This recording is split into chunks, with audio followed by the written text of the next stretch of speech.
Hello friends, welcome to C S centre. देखिए, हम एक इंडियन एक्सप्रेस का आर्टिकल्स डिस्कस करने जा रहे हैं और एक काफ़ी इम्पोर्टेंट है आर्टिकल को हम करंट अफेयर से रिलेट करके पढ़ेंगे। और ये जो आर्टिकल्स है अभी भी न्यूज़ में है और 3-4 साल पहले 5 साल भी न्यूज़ में था। अगर हम आर्टिकल्स की बात करें कि कौन सा आर्टिकल्स हम डिस्कस करने जा रहे हैं, तो उस आर्टिकल्स का नाम देखिए। सबसे पहले यहाँ पे आप देखिए, ये आर्टिकल्स है जीन रिवॉल्यूशन। सबसे पहले हम जीन के पहले मतलब समझते रिवॉल्यूशन क्या मान। देखिए 2017-18 में ना दिल्ली यूनिवर्सिटी एक ऐसा इनोवेशन लाई थी जिसको हम कहते हैं जीएम मस्टर्ड, मतलब जेनेटिक मॉडिफाई आनुवंशिक मॉडिफाई सरसों का इनोवेशन किया गया था। लेकिन कुछ हेल्थ और इन्वायरमेंटल हजार्ड्स की इशू की वजह से इसको अप्रूवल नहीं मिल पाई थी। यूपीएससी ने उस समय 16 या 17 में क्वेश्चन भी पूछा हुआ था किसने इनोवेट किया था और ये पहली क्या क्रॉप है जो एज ए फूड में के रूप में यूज किया जाता है इंडिया में। ऐसी सारी चीज़ें लेकर के अगर आप प्रीवियस ईयर के क्वेश्चन पेपर को प्रॉपर फॉलो कर रहे होंगे तो ये जो रिवोल्यूशन आर्टिकल्स है ये कहता है ना कि जो जेनेटिक मॉडिफाई क्रॉप्स होती हैं या हैं, राइट, तो इनको आप बैन या इस तरह का इग्नोरेंस मत करिए। ठीक, अगर आप इनको इग्नोर करेंगे तो फूड जो सिक्योरिटी है या फिर जो फूड सप्लाई है, जो मतलब पॉपुलेशन की जो डिमांड है फूड की ना, वो कहीं ना कहीं डिस्टर्ब होगी, फुलफिल नहीं किया जा सकता। दूसरी चीज़ ये भी कहते हैं कि अगर चलिए अच्छा मान लेते हैं कि आप बैन कर दीजिए किसी चीज़ को जो जेनेटिक मॉडिफाई क्रॉप्स होती हैं, तो क्या आप इनको डायरेक्ट या फिर इनडायरेक्ट यूज नहीं करते अपने फूड में। जैसे मान लीजिए कि आप इंडिया में सरसों को बैन कर दीजिए, इंडिया में, राइट, इंडिया। अब पता चले कि आप मोर देन 50% जो एडिबल ऑयल है ना हमारे इंडिया में, वो इंपोर्ट किया जाता है। और जो इंपोर्ट किया जाता है ना, वो कहीं ना कहीं ये जेनेटिक मॉडिफाई क्रॉप्स होती हैं और उनसे प्रोड्यूस किया गया होता है और वहाँ से आप इंपोर्ट करके खा रहे हो। अब आपको हेल्थ पे नहीं प्रॉब्लम पड़ रही, लेकिन इंडिया में जेनेटिक मॉडिफाई खाने से आपको प्रॉब्लम हो जाएगी। तो यही एक आर्गुमेंट देते हैं। अब हम इसका जो इस आर्टिकल्स में नहीं लिखा गया है, हम उसका थोड़ा सा बैकग्राउंड लेने की कोशिश करते हैं। देखिए, जब 1947 में इंडिया इंडिपेंडेंस हुआ तो सबसे बड़ा जो चैलेंजेस थे उसमें इंटीग्रेशन का था, पीस का था, और उन्हीं में से एक था जो कि फूड को लेकर के कैसे हम अपनी पॉपुलेशन को भोजन फूड प्रोवाइड करवाएं। बड़ा चैलेंजेस था। हम समझ लीजिए जो वीट है, राइस है, हम इसको इंपोर्ट करते थे, मतलब किसी और देश से मंगा करके खाते थे। अब समझ सकते हो कितनी बड़ी क्राइसिस थी उस समय। तो वेस्टर्न कंट्री ये करते थे ना कि इंडिया को परेशान करते थे कि नहीं आप ये चीज़ करिए, वो चीज़ करिए, तब हम देंगे। और एक तरफ पॉपुलेशन इंडिया की बढ़ी रही थी ईयर बाय ईयर, तो इंडिया के अंदर घबराहट सी एक पैदा हुई। और 1947 से लेकर के 1965 के बीच में ऑलमोस्ट इंडिया अगर मैं सही हूँ तो 1947 का वार, 1962 और 1965 का, ये 3 वार इंडिया लड़ चुका था। 2 पाकिस्तान के साथ और एक चाइना के साथ। और ये चाइना का जो वार हुआ था इंडिया के साथ, एक बहुत बड़ा सेटबैक था इंडिया के मोरालिटी के लिए।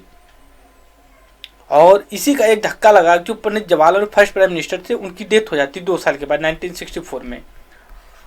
फिर उसके बाद जो जवाहरलाल नेहरू के बाद प्राइम मिनिस्टर बनते हैं लाल बहादुर शास्त्री सर बनते हैं, शास्त्री जी बनते हैं।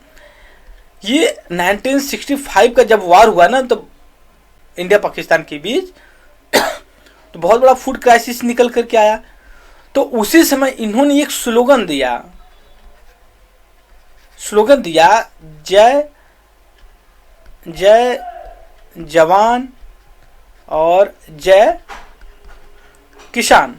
अब जय जवान का मतलब था कि फोर्स जो है वो वार लड़ रही हैं, ठीक, अभी हमें जीतना है, जीते हैं। दूसरी चीज है, हम जो भूखमरी जो फूड क्राइसिस से जूझ रहे थे, उसके लिए अगर लड़ाई जीतनी है तो फार्मर्स ही होते, किसान ही हो सकते हैं कि जो हमें इससे बेड़ा पार कर सकते हैं। तो ये उन्होंने स्लोगन दिया, जय जवान जय किसान।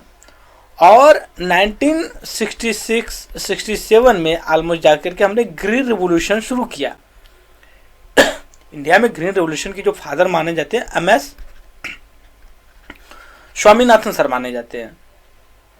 और नतीजा ये हुआ कि इतना प्रोडक्शन हो गया हमारे पास कि हम ना केवल कंज्यूम करते थे बट हम एक्सपोर्ट भी करने लगे। अब देखिए इसका करिश्मा ग्रीन रेवोल्यूशन का।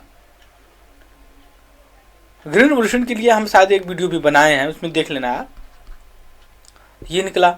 उसके बाद जब हम आते हैं अटल बिहारी वाजपेयी जी की जब गवर्नमेंट बनती है 2000 में, और 1999 में हमने एक वार भी लड़ा था जिसको कश्मीर वार कहते हैं इंडिया के। तो जब बीजेपी गवर्नमेंट थी तो इन्होंने एक स्लोगन क्या दे दिया, जय जवान जय विज्ञान, राइट। इन्होंने एक स्लोगन एक जोड़ दिया। अब विज्ञान का यहाँ पे मतलब क्या है? विज्ञान का मतलब बहुत ही अलग तरीके से है। यहाँ पे विज्ञान का मतलब ये आ गया कि विज्ञान से हम क्रॉप की प्रोडक्शन को इंक्रीज करें, जैसे जेनेटिक मॉडिफाई, राइट, करके उनको हाई यील्ड वैरायटी क्रॉप ला करके, तो इन्होंने जो दिया। दूसरी चीज ये है कि अब यहाँ जो आर्टिकल्स में आते हैं प्रोडक्शन, ये सारी चीजें हो गई।